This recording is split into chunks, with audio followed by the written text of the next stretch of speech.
सवाल नंबर 1, कौन से नबी अल्लाह के हुक्म से मुर्दों को जिंदा कर देते थे? आपके ऑप्शन है ये।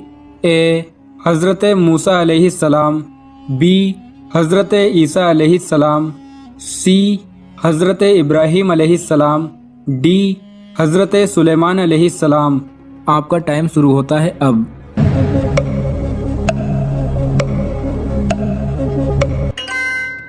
सही जवाब है बी, हज़रत ईसा अलैहिस्सलाम अल्लाह के हुक्म से मुर्दों को जिंदा कर देते थे। सवाल नंबर 2, मौत की दुआ मांगना कैसा है? आपके ऑप्शन है ये। ए हराम है, बी जायज़ है, सी मकरूह है, डी मुबाह है। आपका टाइम शुरू होता है अब।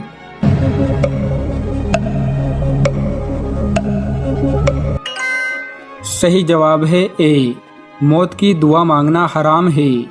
सवाल नंबर 3, खाना कितनी उंगलियों से खाना सुन्नत है?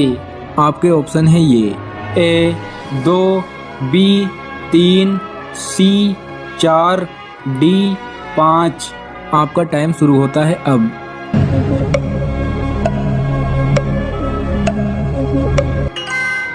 सही जवाब है बी, खाना 3 उंगलियों से खाना सुन्नत है। सवाल नंबर 4, जंगे बदर में मुसलमानों की तादाद कितनी थी? आपके ऑप्शन है ये। ए 113, बी 213, सी 313, डी 413। आपका टाइम शुरू होता है अब।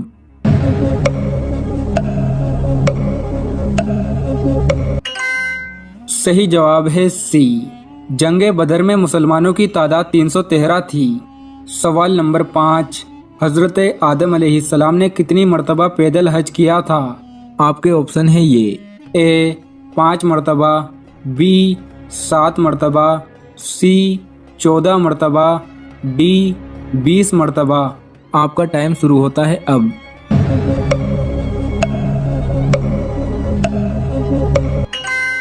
सही जवाब है डी, हज़रत आदम अलैहिस्सलाम ने 20 मरतबा पैदल हज किया था। सवाल नंबर 6, आमाल नामा लिखने वाले फरिश्तों को क्या कहते हैं? आपके ऑप्शन है ये। ए याजूज माजूज, बी मलाइका, सी मुनकर नकीर, डी करामन कातिबीन। आपका टाइम शुरू होता है अब।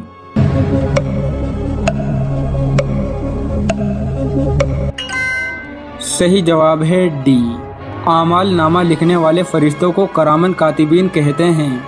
सवाल नंबर 7, कौन सा गोश्त खाना तो हलाल है लेकिन बेचना हराम है? आपके ऑप्शन है ये। ए कबूतर का, बी खरगोश का, सी मुर्गे का, डी कुर्बानी का। आपका टाइम शुरू होता है अब।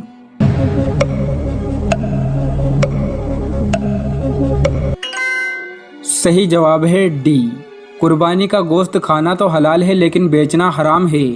सवाल नंबर 8, किस शहर को मस्जिदों का शहर कहा जाता है? आपके ऑप्शन है ये। ए मदीना, बी मक्का, सी जद्दा, डी ढाका।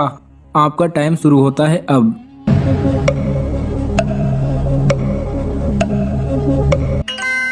ढाका को मस्जिदों का शहर कहा जाता है।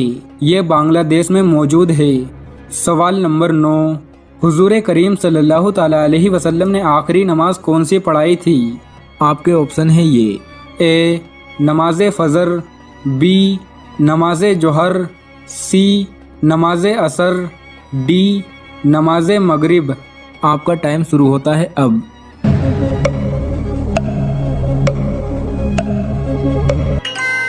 सही जवाब है डी, हुजूर करीम सल्लल्लाहु ताला अलैहि वसल्लम ने आखिरी नमाज मगरिब पढ़ाई थी।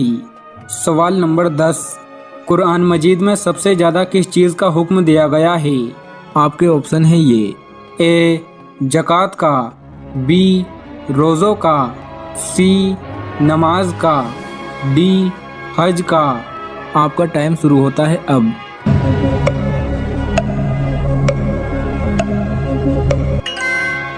सही जवाब है सी, कुरान मजीद में सबसे ज़्यादा नमाज का हुक्म दिया गया है। सवाल नंबर 11, कौन से नबी लोहे को हाथ से मोम की तरह नर्म कर देते थे? आपके ऑप्शन है ये। ए हज़रत इस्माइल अलैहिस्सलाम, बी हज़रत इसहाक अलैहिस्सलाम, सी हज़रत दाऊद अलैहिस्सलाम, डी हज़रत याकूब अलैहिस्सलाम। आपका टाइम शुरू होता है अब।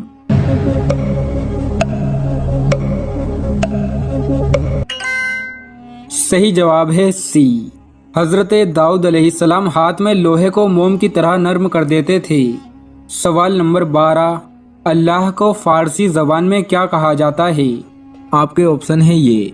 ए रब, बी रहीम, सी खुदा, डी मालिक। आपका टाइम शुरू होता है अब।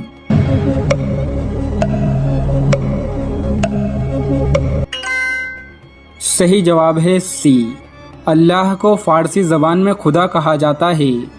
सवाल नंबर 13, कुरान मजीद में किस पहाड़ का नाम आया है? आपके ऑप्शन है ये। ए सऊर, बी याकूत, सी कोहे नूर, डी कोहे तूर। आपका टाइम शुरू होता है अब।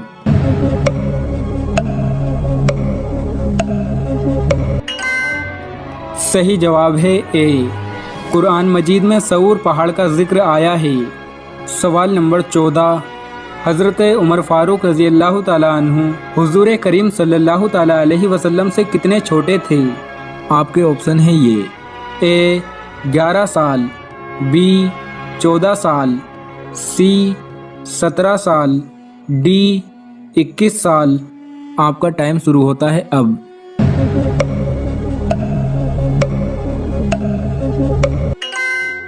सही जवाब है बी, हज़रत उमर फारूक रज़ी अल्लाह ताला अन्हु हुज़ूर करीम सल्लल्लाहु ताला अलैहि वसल्लम से 14 साल छोटे थे।